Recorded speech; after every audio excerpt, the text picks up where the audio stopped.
Yes, I have to make a video about this because there was a lady that I watched a lot. But the more I started listening to her, the more, I don't know, franchise that became because everything became a black and white thing. The father had told me a while ago that I should not persecute white people, which is a thing that a lot of black people in America do because they themselves are being persecuted by white people.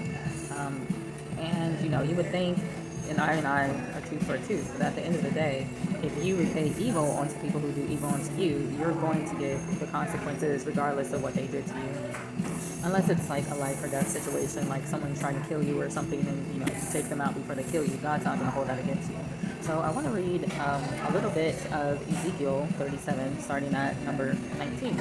Say to them, thus says the Master Yah, see, I am taking the stick of Joseph, which is in the hand of Ephraim, and the tribes of Israel, and his companions, and I shall give them unto him with the stick of Yehuda, and make them one stick, and they shall be one in my hand.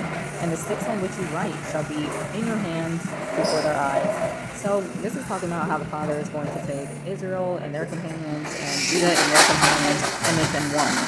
And this is kind of what's written in Ephesians 2, 12 through 13 to be specific, where it says you were far off from the commonwealth of Israel and now you've been brought near. So all these like Gentiles have come into the fold type deal.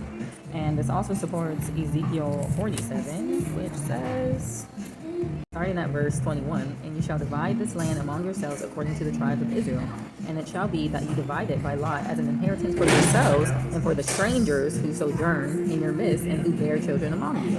And they shall be to you as native born among the children of Israel. And with you they have an inheritance in the midst of the tribes of Israel.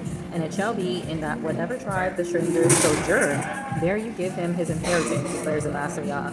So how it worked was I went to Tulsa, Oklahoma because I felt like God told me to go there. He was basically training me. And he had me go up through this gate and there was a vine across it. And he said, see this vine? You're persecuting my vine. And it was weird because this little key popped up on my phone out of nowhere. Like he gave me a key to the gate of heaven, which was stopping this false racism that they got going on nowadays. Because you have to understand, the races that we have today are not the races that they considered racist 1,000 years ago. This whole black versus white versus all these kinds of things, that wasn't the case. God created Hamites and he created Shemites and Japhethites, and more than likely they were all black. But at some point they started to lose melanin or whatever the deal is. But the case of the matter is there were all these different tribes. So even the tribes in Africa, even though they were all blacks, they were fighting one another. If anyone's seen that movie Woman King, you have 3 different tribes there. You have the Dahomey, which are the Amazons, those female warriors. Then you have the Oyo, which are a group of Africans that came into Dahomey land and were basically residing there and creating this war atmosphere. And then you have the Yehudites, which it even says in the movie, it calls it Judah, but it's really Judah or Yehuda. And as Sir Francis Richard Burton, a geographer, said, there was 115 towns of the tribe of Judah in that area. So this is where these people came from. These were the people that were enslaved.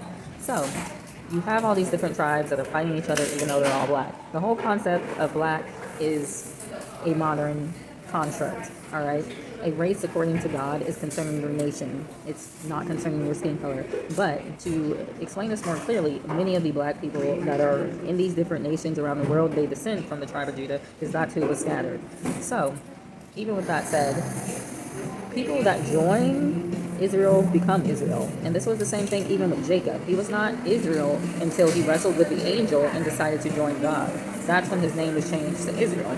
So Ezekiel 47 is basically talking about if you're a sojourner or a stranger in the land, it doesn't matter what your skin color is. It doesn't matter if you came from Australia or India or, Finland. At the end of the day, if you sojourn in the land of Israel and you decide you want to take up the cross, then you become a part of Israel.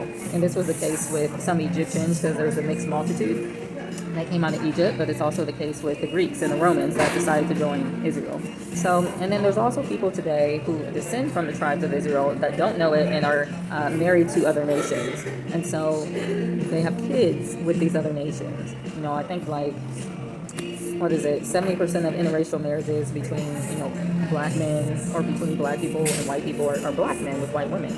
And so if this black man finds out that he is a descendant of Israel, his wife is from some other nation, Esau or Japheth or whatever the deal is, and she decides, okay, well, I want to be with you, I want to worship your God, then she too is grafted into Israel.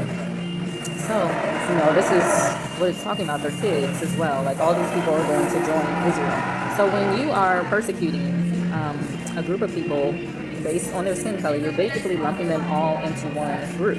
When the case is God has people everywhere of all different colors. So if you're constantly speaking against white people, even though they're the children of Israel, then you're going to have an issue because you're persecuting his vine. The thing is, it also builds this mentality of just like hatred towards other people. And for what? Because this person over here with blonde hair and blue eyes could be doing more righteous works than you. So you have to not judge by appearance, but judge righteous judgment.